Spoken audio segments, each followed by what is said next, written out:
I've got some special guests crashing the webcast today. Joining me now in Star Factory, Elon Musk, Chief Engineer at SpaceX, Bill Riley, our VP of Starship Engineering.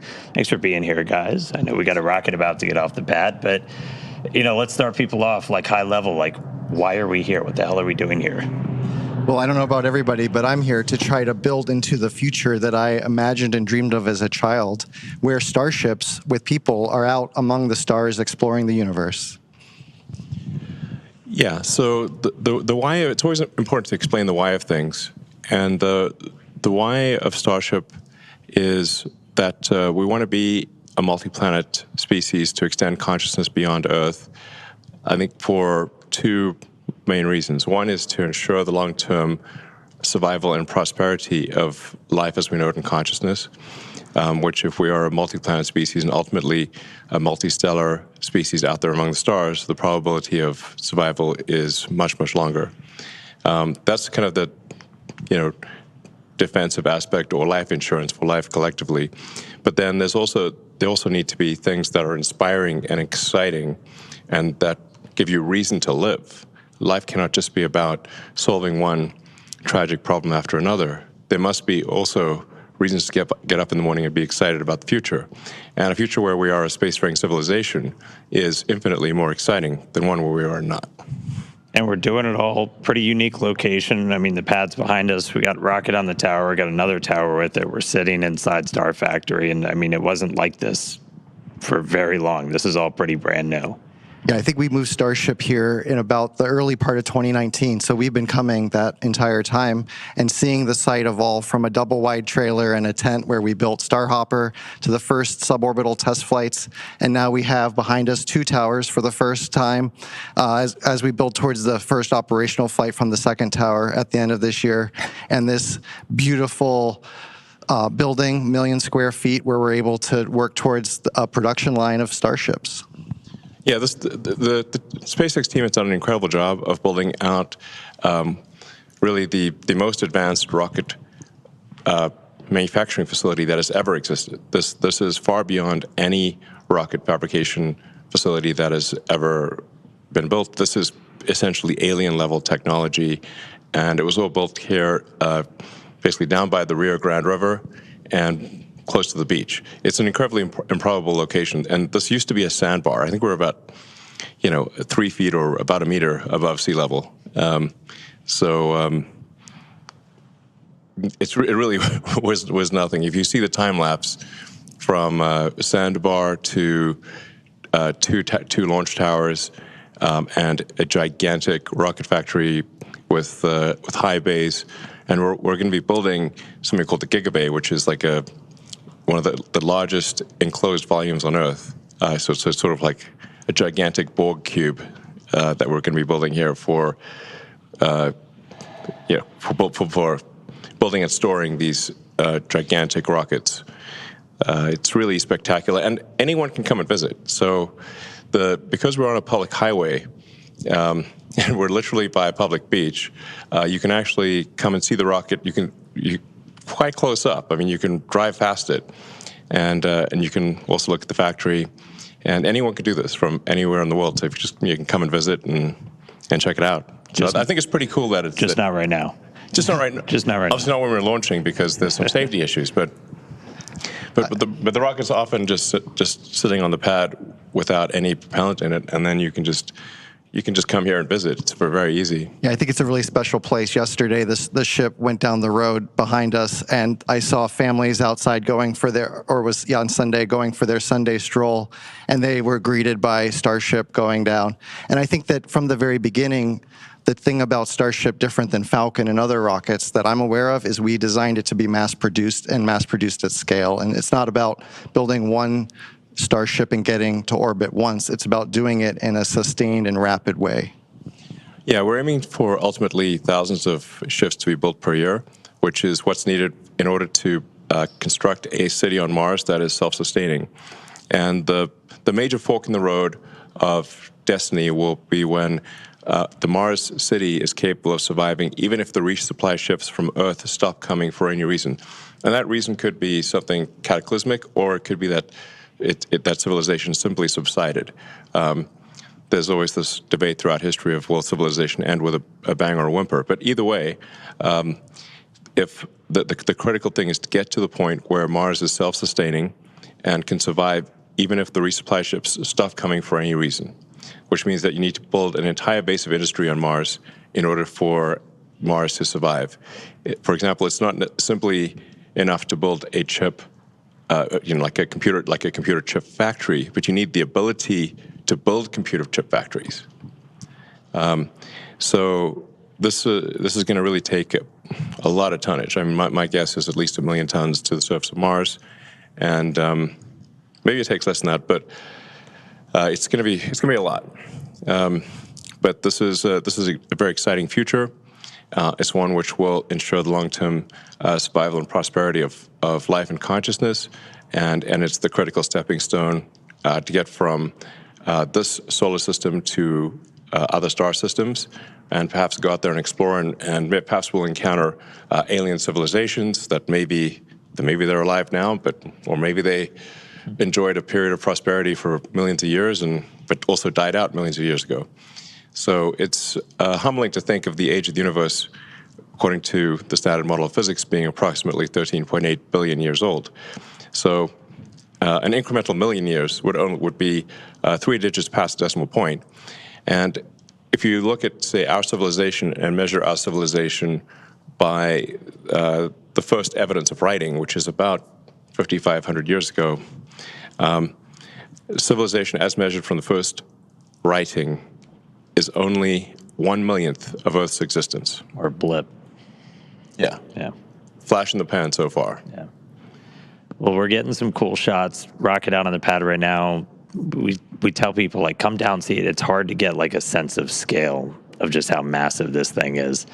And we were able to catch somebody working on it a little while ago. And, like, part of the reason you said we're sending millions of tons, that's kind of why this thing I is think so in this massive image, as it Dan, is. you can actually see the person working at the bottom of the ship, and as we zoom out, you see the full ship, that sort of two-tone silver and black, and then the booster below it, right? And it really sets the scale, which doesn't come across, I think, other than in person.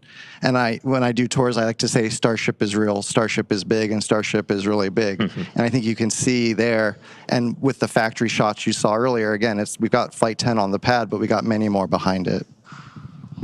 Yeah, so I posted a video yesterday of just a brief scan of part of the Starship factory, and you can get a sense of the scale of the factory. Yeah, I guess we could talk a bit about why Starship is the way it is.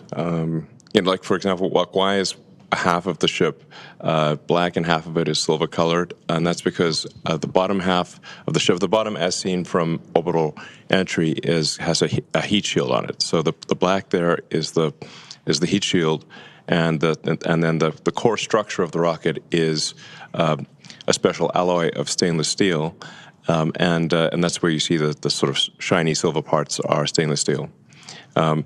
The reason for steel over aluminum is that the heat of atmospheric entry and the heat of the rocket engines is enough to easily melt aluminum, but steel is much more resilient against both ascent heating, but especially the reentry heating. And you don't have to paint it, which is actually very difficult to paint a large object that is going through cryogenic cycles and have the paint stay on. It's quite challenging. And so we've talked about it. It's massive. It obviously takes a whole lot of energy to make that thing move. And that's where Raptor really starts to come in. Most advanced engine on the planet. Giant yes. lightsaber. No, that's a lightsaber and a half. You would get vaporized in an instant if you were standing in front of Raptor. So, yeah, burnt to a crisp in less than a second. So in order to create a fully reusable orbital rocket, you have to advance the state of the art in every part of the rocket. That means the engines have to be better than any engine ever. The structure's got to be better than any structure ever. You've got to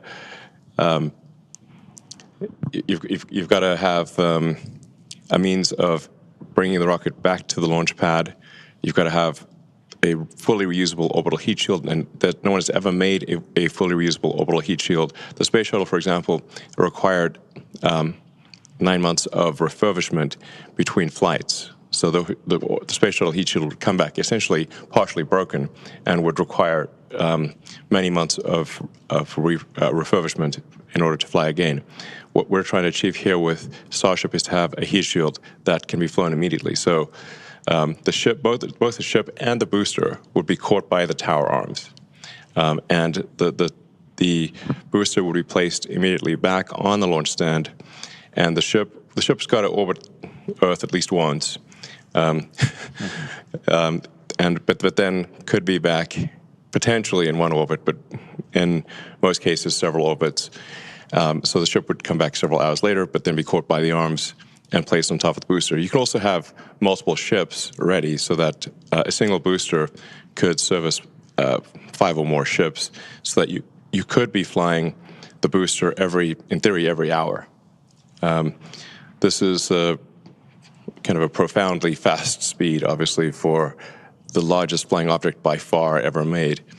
But it's the reason why we catch the booster with the tower arms, and the ship also will be caught with the tower arms, because that's the fastest way to get the booster and the ship back to flight. If we had instead put landing legs, which we have done before for the ship tests, we actually had landing legs that flipped down, and the ship we've successfully demonstrated landing with legs. But if you do that, if we were to do that with the booster and the ship, here we'd have to land somewhere else with the legs, then lift the rocket, stow the legs, transport the rocket back to the pad, which is very unwieldy when you've got a gigantic thing. Then it would be picked up by these tower arms and placed in the launch mount. That would delay the reusability dramatically and would add a lot of mass with the landing legs. So that's why we catch the rocket with the tower arms, because it's the same tower arms that put the rocket in the launch mount are used to catch the rocket. And that means that we can put the booster back in the launch mount in less than an hour after liftoff. In fact, the booster is going to come back very fast. 5 or 6 minutes later, this booster is coming back one way or another, or not coming back. So then you really have propellant fill time, which can be brought down to about 30, 40 minutes. And that means it is theoretically possible to fly the booster again in less than an hour. I think when I think about it, it's the jet drives up to the jetway, the people get off, new people get on, and it leaves. You don't want to land the jet on a different airfield and then tow it over to the jetway. So it's just operationally simpler and faster. Yeah, we've had a lot of success with the booster, 3 for 3 on the catch attempts. When we bring it back, we've reflown one, so awesome. And then again, Starship superpowers, the whole thing is reusable. So ship reusability is like what we're working on right now. We've been able to get some really spectacular reentries on a couple of flights, hoping to get this one for reentry on the V2 ship. But yeah, that fully reusable heat shield, that thing that has just never been done before, that's one of the things we're really looking for that data on. Yeah, I mean, there are thousands of engineering challenges that remain for both the ship and the booster, but maybe the single biggest one is the reusable orbital heat shield. We are confident in making a fully reusable orbital heat shield, but it will require many flights, many iterations to figure out where the weak points are in the heat shield, where we need to change the design, either strengthening the tile or changing how big the gap is between tiles, changing what's underneath the tile. There's 100 different variables that we could tweak with the ship tiles, the heat shield tiles. But the only way to know exactly what we should be adjusting is to fly repeatedly and be able to examine the ship upon landing. And we have successfully brought the ship back through the atmosphere and achieved a soft landing multiple times. So we know that this is possible, but we have in the process shed many heat shield tiles. So we need to be able to do this without shedding heat shield tiles. And and do so repeatedly. And I think what you're seeing now is the Starship. This is CG of it coming in and landing on the tower, much like the booster, but there's some additional challenges there where we need to make sure we don't scrape the tiles off as we slide along the chopstick We can't arms. shuck the heat shield. Don't crush the ship. Rapid reusability. If we shuck the tiles, then that's obviously going to fail the reusability test. So ships can use the tower to land and catch, like the booster here on Earth where towers are available. And for our initial landings on Mars and other planets, we'll need landing legs that deploy much like what you're seeing here with Ship 15 when we did our suborbital test to prove out the precision descent landing, which was a successful test. We actually landed two. One was we were able to actually recover it, and you can see it here in the rocket garden if you visit Starbase. So the rocket garden that Bill mentioned, we have actually a whole bunch of boosters and ships, and we'll be adding to them over time. So you can see an evolution of Starship just by driving down the highway. Yeah. So reusability is key. There's some other technologies we're still looking to prove out. Really big one is going to be the on-orbit refilling. Looking to do that next year, and that's really what's going to kind of unlock, Starship going everywhere else, going everywhere beyond Earth. And that's something that's, again, never been done before, kind of like that reusable orbital heat shield, but it's going to be something that's kind of some of the other secret sauce to Starship, where we're going to be able to send hundreds of tons per ship to Mars. Yeah, I like to think of it as if we get to orbit with a full cargo bay, but we're empty on fuel and oxygen. So basically, we're running on fumes. Then we send other ships to dock, transfer propellant, and now we made our two-stage rocket look like a many multi-stage rocket. And we get all of that performance, and we can take that full cargo bay now wherever we want to go. Yeah, so a crucial technology that we hope to demonstrate next year is this orbital refilling. Much like aerial refueling, it's essential for being able to send significant payload to Mars. So you essentially send a ship to orbit with a few hundred tons of payload, sort of a filled payload bay, but once it gets to orbit, the tanks will be mostly empty, and then you send up additional tanker ships to refill the Mars ship's tanks so that it can thrust from Earth orbit to Mars and have enough propellant left for landing. So this is orbital refilling is also not something that's ever been demonstrated before. So that would be a brand new technology. We obviously have at SpaceX figured out how to dock repeatedly with the space station. So in a lot of ways, this is like docking, and in some ways it's easier in that SpaceX is docking with its own craft, but no one has ever demonstrated propellant transfer in orbit, to the best of our knowledge, and so this would be propellant transfer at a very large scale. And but with full reusability and propellant transfer, those are the key technologies needed for building a city on Mars. And I'm confident that the SpaceX team, which is incredibly talented, will achieve these goals, and we will be landing ships on Mars in the future and building life on Mars, building greenhouses and life on Mars, and ensuring the long-term survival of life as we know it. And it's important to note here that obviously, we are effectively stewards of life here on Earth. That the other creatures cannot build spacecraft and get to other planets. So if there were to be a cataclysmic event, like a giant meteor that destroyed the dinosaurs, or ultimately the sun will expand to envelop Earth and destroy all life, we know this is an undisputed fact. Then if we don't take life to another planet, life will be destroyed. So it's incumbent upon us to ensure that we do bring life to other planets and ensure the long-term survival of life as we know it on planet Earth.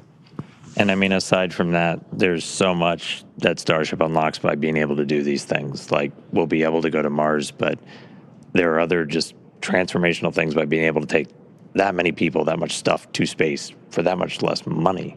Yeah, I mean, I think understanding our planet better, being able to move people around the planet, make it feel smaller and more accessible. You could go anywhere on the Earth, in less than 40 minutes, basically, in terms of flight time. So I really do see Starship as being this thing that can connect us, just like Starlink connects our information. This can connect us more physically. Yeah. So there's really nothing faster than a rocket, really. An orbital rocket is the fastest thing that we know of of the fastest means of transport. So, like, you could go from LA to Sydney in less than half an hour. You could go LA to Tokyo in less than half an hour. You could go from New York to Singapore in half an hour. Everything's probably half an hour, basically. But some things might be 10 minutes. Yeah, that's true. I mean, yeah, sign me up for that, please.